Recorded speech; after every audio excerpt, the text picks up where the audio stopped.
O primeiro a que fazer isso foram dois famosos fisiologistas, Karplus e Kreidl, que em 1909, utilizando aparelhos estereotáxicos, eles conseguiram fazer o estímulo do hipotálamo, que é uma estrutura profunda, localizada na base do cérebro, em animais. E aí eles observaram uma coisa interessantíssima. Ao invés de modificações, mudanças, alterações ou movimentos motores, eles obtiveram alterações viscerais. Havia dilatação da pupila, havia erecção do pelo, havia movimentos intestinais. E eles notaram então que o hipotálamo deveria ser a parte do cérebro que controlava o sistema nervoso autônomo. Isso foi um enorme progresso que mais tarde foi expandido por talvez o maior pesquisador, o mais influente pesquisador de todos os tempos na área da localização cerebral utilizando estimulação elétrica cerebral. O fisiologista suíço de Zurich, Walter Robert Hess, que ganhou o prêmio Nobel pelos seus trabalhos, e que a partir de 1930 começou a fazer estimulação elétrica subcortical em vários tipos de animais, mas principalmente o gato. Aqui vocês estão vendo o crânio de um gato cortado pela metade e o método que ele desenvolveu de implantação de eletrodos permanentes através de uma plataforma com parafusos, e esses eletrodos aqui metálicos retos indo até um ponto profundo no cérebro, isolados eletricamente, menos a pontinha. Então, quando através desses fios ele aplicava estímulos elétricos, aqui na pontinha acontecia a estimulação de uma zona profunda localizada precisamente.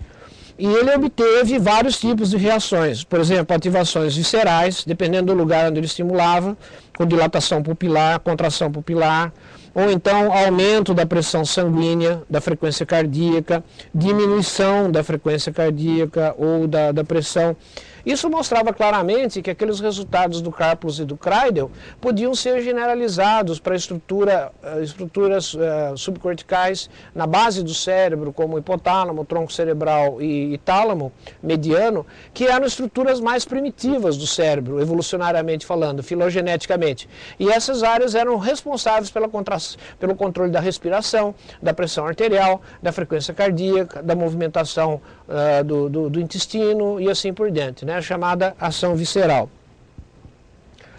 E ele também obteve, claro, estimulações resultantes de automatismos motores. Como vocês estão vendo aqui, estimulação elétrica em que o gato fazia a flexão de um membro, ou então ele estendia o membro, ou então ele fazia movimentos mais complexos. Notem que esses pontos eram pontos subcorticais. Então ele demonstrou também que os gânglios basais e o tálamo tinham funções motoras bastante complexas. Inclusive isso funcionava mais ou menos como um robô. Essa foi a área que eu desenvolvi meu doutorado na década dos 70, 1972 a 77, eu desenvolvi um doutorado baseado no método do Hess.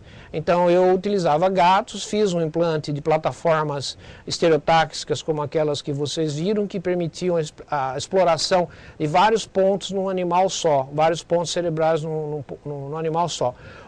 As plataformas do Hess eram fixas, então ele conseguia explorar no máximo 3, 4 pontos por animal. Eu cheguei a estimular 200 pontos por animal. Na vida toda do Hess, ele estimulou cerca de 4.500 pontos em 400 animais. Tá? Eu estimulei 4.500 pontos em 10 animais. Isso fez com que essas metodologias permitissem uma exploração múltipla do cérebro, porque uma coisa que o Hess demonstrou é que, às vezes, mudando uma fração de milímetro a ponta do eletrodo de um ponto para o outro, já era suficiente para dar uma resposta totalmente diferente. No lugar onde era pressão alta, mudava 1 milímetro para a esquerda ou para a direita, virava pressão baixa, e assim por diante.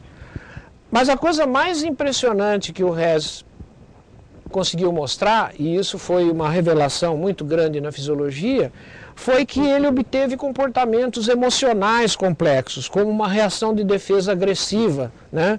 Onde o gato abaixa as orelhas, tem midríase, emite um chiado típico, uma vocalização típica de defesa, abre a boca, do tipo assim, ele está falando, não chegue perto de mim que eu mordo, né? Todo mundo já deve ter visto um gato, até cachorros nessa posição de defesa agressiva.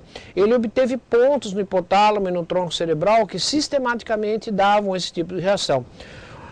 E aqui ele e os membros da equipe dele, como Hunsperger, por exemplo, ou Wackert, fizeram um extenso mapeamento cerebral estereotáxico. Aqui vocês estão vendo triângulos brancos, triângulos pretos, cruzes, etc., mostrando no hipotálamo, no tálamo mediano e no tronco cerebral as várias respostas dadas por estimulação elétrica, gerando comportamentos totalmente distintos, né? Comportamento sexual, comportamento alimentar, comportamento de agressão, comportamento de defesa e também respostas que eram fragmentos daquelas respostas. Ele mostrou então que dependendo do ponto que você estimulava, você tinha respostas integradas.